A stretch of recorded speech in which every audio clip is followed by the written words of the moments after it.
Welcome back to my channel, Bake Cuisine.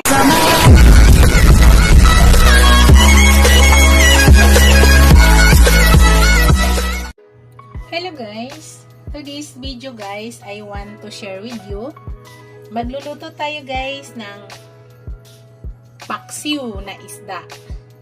Or sa Bisaya pa guys ay inununan na isda. Ito po yung ating isda guys. Dalagang bukid po ito. Dalagang bukid bilog. Yan po yung ating ipapaksiw ngayon guys. Unang gawin natin guys ay ayusin natin po dito. Ito na po yung aking mga ingredients. Pakita ko sa inyo lahat guys. Ilalagay natin lahat dyan. Kita ba? Dahil lang. Adjust ko lang cam. Yan. So dito, una maglalagay ako ng ginger sa ilalim, tapos sili, maglagay din ako ng bawang sa ilalim, sibuyas, ginger ulit. Sunod, ilalagay natin ang fish. Nalinis ko na po to guys ha. Nalinis ko na po ito. Nakain ba kayo nito guys? Actually ako lang ang kumakain nito guys. Kaihan nito.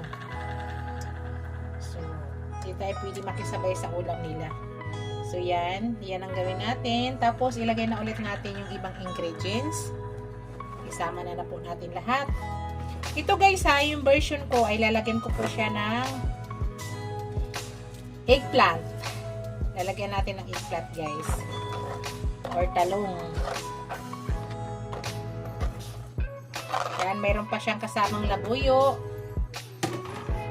Parang ang gusto nyo mamaya may spicy nyo, i-ano nyo pag kumain kayo. Yung ating eggplant guys, ihuli ko na po yan ha. Mamaya na po yan. So, unang gawin, lagyan po natin panglasa, lagyan natin ng asin. Estimate lang guys.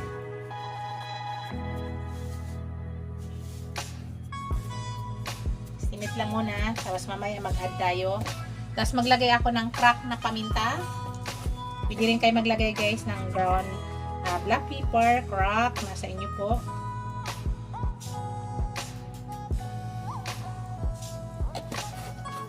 Tapos maglagay po ako ng pampalasa guys para sumarap lalo. Para sumarap lalo. Yan. Dito guys, naglalagay ako ng konting sugar. Pang-twist ko lang yan guys sa aking suka. Isang scoop na maliit na sugar. Yan. Pang-twist lang yan. Tapos yun, yung bida ngayon natin, yung suka. Suka. Yan, ubusin ko to guys, ang suka. Konti na lang to. Buksan natin para mabilis.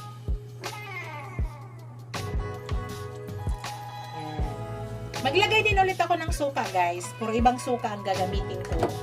Hindi po lahat yung suka, pag ako'y magpaksiw ng isda, hindi lahat ng suka, white vinegar ang ginagamit ko. Gagamit din ako dito guys. Yan. Organic. So gagamit ako nito guys para hindi masyadong maasim.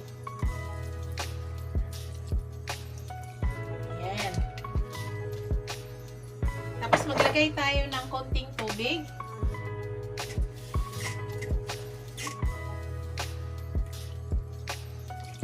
Yan. So, isa lang na natin yan guys. Pakita ko sa inyo guys.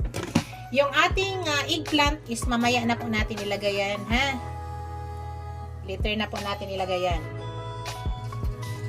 Hello guys. Yan. Sinadang na po natin. Medyo palakasan muna natin yung apoy din, mamaya pahinaan po natin. Ganun ako magluto ng ano guys ng paksiw na isda o di kaya inununan na isda. Hindi po lahat white vinegar ang nilalagay ko. So gumagamit talaga ako nito guys ha. Kasi ayoko na masyadong maasim. At pangit naman ang ating paksiw kung kulang naman sa vinegar. So yan guys, hintayin po natin. Pag kumulo, i-medium lang po natin yung apoy para makuha natin yung tamang sarap ng ating paksiw na isda. Wait natin guys. Hello guys, nakita nyo kumulo na? Yan, kumulo na yan. So, ang gawin natin guys, i-medium na po natin yung apoy. Para makuha natin yung gusto nating lasa. Hindi mabigla yung isda. So, wait lang muna natin. Bago pala lahat guys, i-shout out ko muna yung aking mga channel members, ang aking mga subscribers, viewers, silent viewers. Maraming salamat guys sa walang sawang suporta nyo sa aking channel. Sa hindi pa nakapag-subscribe sa akin channel, please subscribe nyo ako guys. At huwag kalimutan paki-hit yung notification bell para updated kayo sa aking lahat na upload video. Maraming salamat! Wait na lang po natin yan.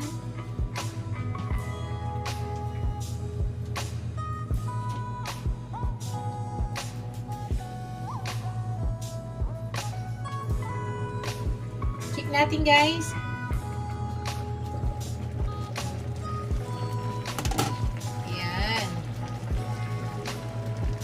Kita nyo guys, ang ganda-ganda niya. So, ang gawin natin guys, titikman natin. Ako natin.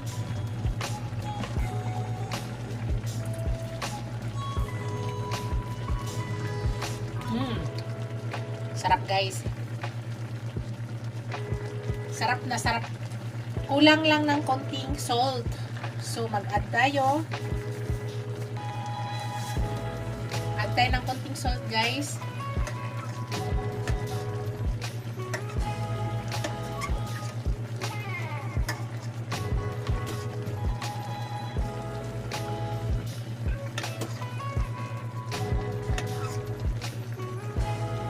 Tama na yung asim guys. Hindi talaga siya asim na asim masyado. Tama lang talaga. Dahil nga, hindi po puro white vinegar ang ating nilagay. So, tikman ko ulit.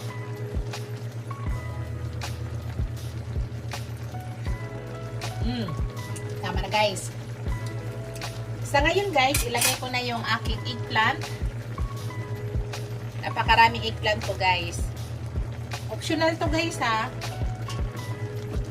Ito kasi para mayroon lang akong gulay. Optional to kung ayaw nyo lagyan. It's up to you. Optional lang ang paglagay ng eggplant. Masarap kasi pag may gulay guys. Tama po ba? Masarap pag may gulay. So, ilagay na natin yung gulay kay malapit na po yan maluto.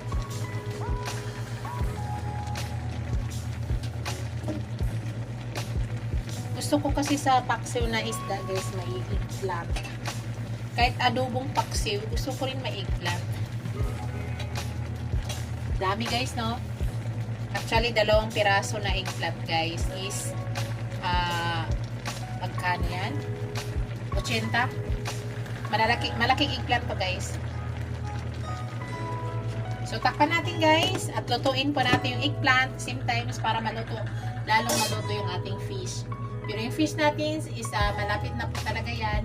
Ang lutuin na lang natin dyan yung ating eggplant. So, wait natin guys. Hello guys. Malapit na po yung maluto yan guys. 1 minute na lang. Luto na yan. Check natin. Wow. Zoom in ko guys ha.